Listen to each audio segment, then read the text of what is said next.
kembali di tempatnya masing-masing, jangan ada yang bergerak dulu. Ada beberapa lagi penceramah, maka langsung saja kita dengarkan Al-Habib Muhsin bin Muhammad Attas yang akan diterjemahkan oleh Ustaz Afif. Fa'alihi falyafadhal mazkura. Sallallahu ala Muhammad.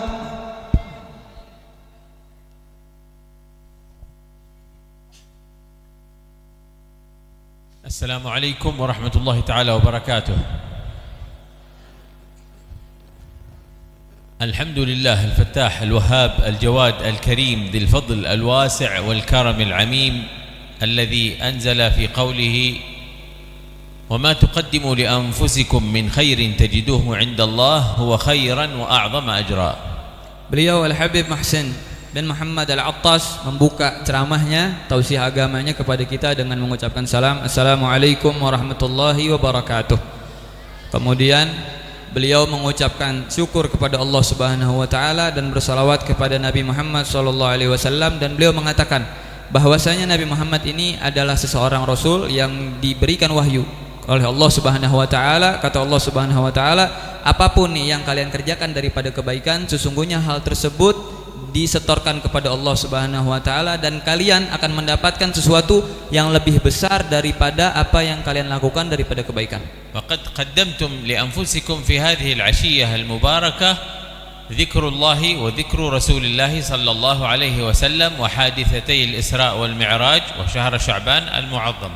Dan beliau mengatakan bahwasanya apa yang kita lakukan pada saat ini adalah persembahan kita kepada Allah Subhanahu wa taala, dari permintaan ampun kita dalam hal istighfar, kemudian juga salawat kepada Nabi Muhammad sallallahu alaihi wasallam, dan kita berkumpul di dalam dua momen yang agung, yaitu Isra wal Mi'raj, dan juga kita membaca hadis-hadis daripada Nabi Muhammad sallallahu alaihi wasallam. وقصة الإسراء والمعراج قصة يطول شرحها، لكن الذي يكفينا أن نعرف في هذه القصة ما هو سبب الإسراء والمعراج أصلا. Beliau mengatakan, kalau kita bahas tentang Isra wal Mi'raj, sesungguhnya tentang Isra wal Mi'raj ini begitu panjang apabila kita ceritakan keseluruhannya. Akan tetapi kita perlu sekiranya mengetahui apa-apa yang menjadi sebab daripada adanya kejadian Al-Isra wal Mi'raj. لما اشتد الأذى على النبي صلى الله عليه وسلم في مكة المكرمة، وماتت زوجته السيدة خديجة الكبرى، ومات عمه أبو طالب،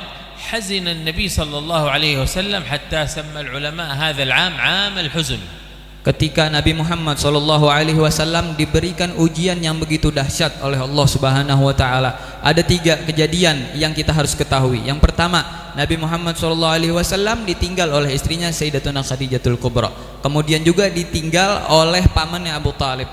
Kemudian juga ditinggal oleh kakeknya. Maka sampai dikatakan bahwasanya tahun di mana kejadian-kejadian itu terjadi dikatakan sebagai Amul Huzn, yakni tahunnya kesedihan bagi Nabi Muhammad sallallahu alaihi wasallam. Hatta anna ahl Makkah ijtama'u alaihi wa kharaja sallallahu alaihi wasallam min shiddatil adha min Makkah wa dhahaba ila Taif faqabaluhu bil adha kadzalik. Kemudian sampai seketika ya, Nabi Muhammad sallallahu alaihi wasallam mengalami hal-hal yang menyulitkan keadaan Nabi Muhammad SAW, sehingga dikumpulkan sahabat, kemudian datanglah sahabat-sahabat yang lain untuk menghampiri dan menghibur Nabi Muhammad SAW juga dari Madinah. Qala al-ulama faka'anna Allah arada tasliyata habibihi sallallahu alaihi wasallam wa an yuriyahu qadrahu al-haqiqi idza lam yakun ahli ad-dunya qaddaruhu bil qadr al-kafi wa adawhu انظر مكانك ومحلك عندي يا حبيبي في السماوات العلى. فرأى النبي صلى الله عليه وسلم مقداره الفخيم الشريف حيث جاوز 7 الطباق إلى مكان لم يصل إليه نبي مرسل ولا ملك مقرب. Sederhananya Al-Habib Muhsin Muhammad Al-Attas mengatakan kepada kita, seakan-akan kejadian-kejadian tersebut memberikan gambaran bahwasanya Allah Subhanahu wa taala ingin memberikan sebuah kabar kepada Nabi Muhammad SAW sebagai kekasihnya, yang bahwasanya hal-hal tersebut yang terjadi dari hal-hal yang menyulitkan keadaan Nabi Muhammad SAW di alam dunia dan bahkan sebagian orang tidak lagi mengagungkan Nabi Muhammad dengan celaannya, dengan hal-hal yang tidak pantas kepada Nabi Muhammad. Seakan-akan Allah Ta'ala ingin mengatakan, apabila orang-orang itu tidak menghormati kamu, tidak mengetahui kadar kehormatan kamu di dunia, wahai kekasihku Muhammad, maka aku akan memperlihatkan keutamaan dan keagunganmu di langitku, di makhluk-makhluk yang berada di langit, yakni para malaikat. ويكفي نحن أهل السنة والجماعة أن نعلم ونتيقن أن الإسراء والمعراج حصلت للنبي صلى الله عليه وسلم بروحه وجسده.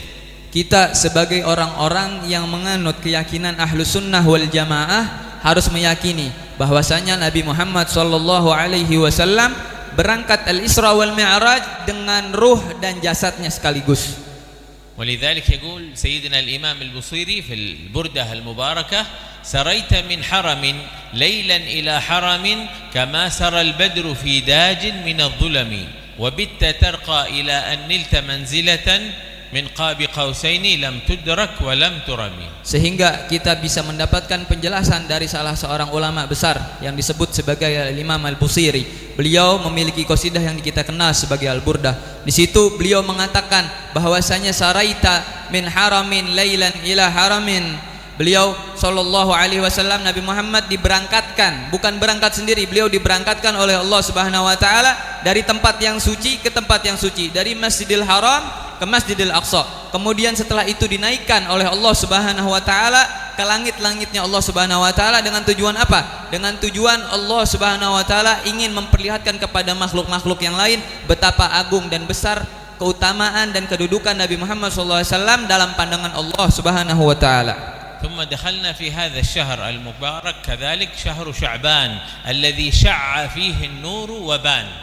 Alhamdulillah kita sekarang berada di bulan Sya'ban, yang mana di bulan ini ditebar sedemikian jelas cahaya-cahaya kemuliaan dan keagungan dari Allah Subhanahu wa taala untuk kita yang mengerti dan mengetahuinya.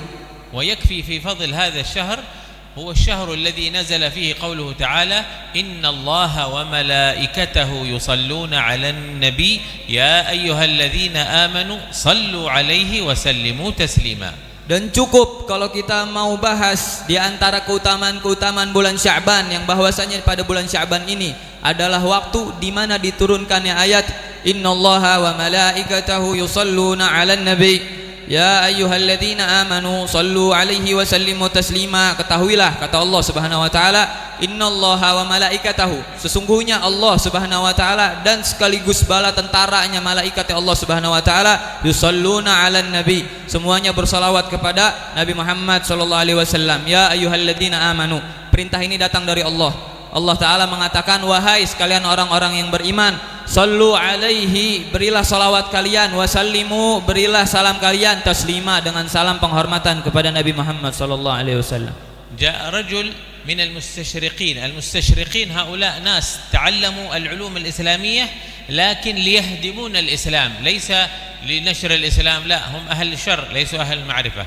فكانوا يقولون أن النبي آدم أفضل من نبيكم أيها المسلمون. لماذا؟ لأن الله أمر الملائكة أن تسجد لآدم ولم يأمر الملائكة أن تسجد لنبيكم محمد صلى الله عليه وسلم. Beliau menginginkan menceritakan kepada kita suatu kisah yang ajib, yang bagus, bahwasanya ada sekelompok orang yang datang ke negeri-negeri Islam tujuannya ingin mempelajari ilmu Islam, tapi tujuan aslinya bukan meninggikan agama Islam, akan tetapi justru menghancurkan agama Islam.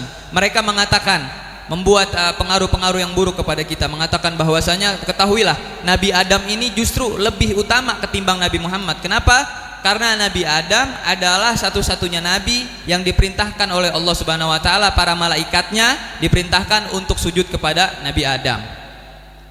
فيقول هو الآية التي تحفظونها كلكم وإذ قال ربك للملائكة اسجدوا لآدم ما لم يقل اسجدوا لمحمد. فهل هناك عندكم آية تعظم فيها النبي صلى الله عليه وسلم بحيث يكون أفضل من آدم عليه السلام؟ وكان هذا في زمن الإمام السيوطي، فقال نعم هذه السورة إن الله الآية إن الله وملائكته يصلون على النبي يا أيها الذين آمنوا صلوا عليه وسلموا تسليما. Beliau mengatakan orang-orang ini yang ingin mempengaruhi keyakinan kita, membanding-bandingkan antara kedudukan Nabi Adam alaihissalam dengan Nabi Muhammad SAW, Mereka mengutip suatu ayat yang bahwasanya Allah Subhanahu wa taala memerintahkan seluruh malaikatnya untuk sujud kepada Nabi Adam. Kemudian mereka mengadukan, memperbandingkan apakah ada dalil yang menyatakan kehormatan sebagaimana kehormatan yang Allah taala berikan kepada Nabi Adam, apakah ada di Nabi Muhammad? Kemudian dijawab oleh para ulama, dan hal ini terjadi di zamannya Imam Syuuti. Ulama menjawab apa? Dalilnya innallaha wa malaikatahu yusalluna 'alan nabi ya ayyuhalladzina amanu sallu 'alaihi wa sallimu taslima. قالوا له كيف ذلك؟ قال من جهتين، من ناحيتين. الأولى أن السجود لآدم فقط كان للملائكة، الملائكة هم الذين سجدوا فقط. أما الصلاة على النبي إن الله وملائكته يصلون على النبي يا أيها الذين آمنوا. إذن الله والملائكة وجميع المؤمنين به صلوا عليه. أما السجود هذا فقط الملائكة الذين سجدوا. Beliau jelaskan kepada kita perintah salat ini, perintah sujud ini, perintah sujud dari Allah untuk Nabi Adam kepada para malaikat. Ini penjelasannya adalah sujud ini hanya dikhususkan untuk para malaikat. Akan tetapi kita lihat perintah salawat kepada Nabi Muhammad SAW terdiri dari 3 komponen. Yang pertama, innallaha, sesungguhnya Allah, wa malaikatahu, dan sekalian malaikatnya. Innallaha wa malaikatahu yusholluna 'alan nabi ya ayyuhalladzina amanu. Kemudian juga Allah taala menyertakan orang-orang beriman juga bersalawat kepada Nabi Muhammad SAW. Maka seakan-akan Allah taala mengatakan bahwasanya sesungguhnya salawat ini lebih agung daripada perintah Allah kepada malaikat agar sujud kepada Nabi Adam. ثم أن السجود لآدم كان مرة واحدة فقط، الملائكة مرة واحدة سجدوا. أما الصلاة على النبي صلى الله عليه وسلم جاءت بفعل المضارع، إن الله وملائكته يصلون، بكان صلوا، لا يصلون الآن وبعد غدا والشهر القادم والسنة القادمة وبعد 100 سنة وإلى يوم القيامة، كل هذا مستمرون في الصلاة على النبي صلى الله عليه وسلم. Beliau mengatakan satu hal yang penting bagi kita, bahwasanya perintah Allah Subhanahu wa taala kepada malaikat agar sujud kepada Nabi Adam itu hanya dikerjakan sekali. Hanya dikerjakan sekali. Akan tetapi salawat kepada Nabi Muhammad SAW ini menggunakan fi'lil mudhari'.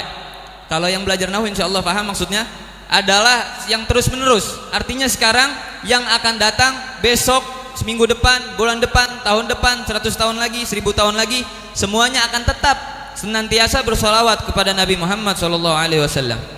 وفي هذا اليوم الأحد القادم إن شاء الله ليلة النصف من شعبان، وهي الليلة التي ينظر الله سبحانه وتعالى لجميع خلقه فيغفر لهم إلا مشرك أو مشاحن. مشرك هذا الذي غير مسلم، والمشاحن الذي بينه وبين أخيه شحناء، يعني بغض أو بينه وبينه حسد أو مضاربة أو غير ذلك.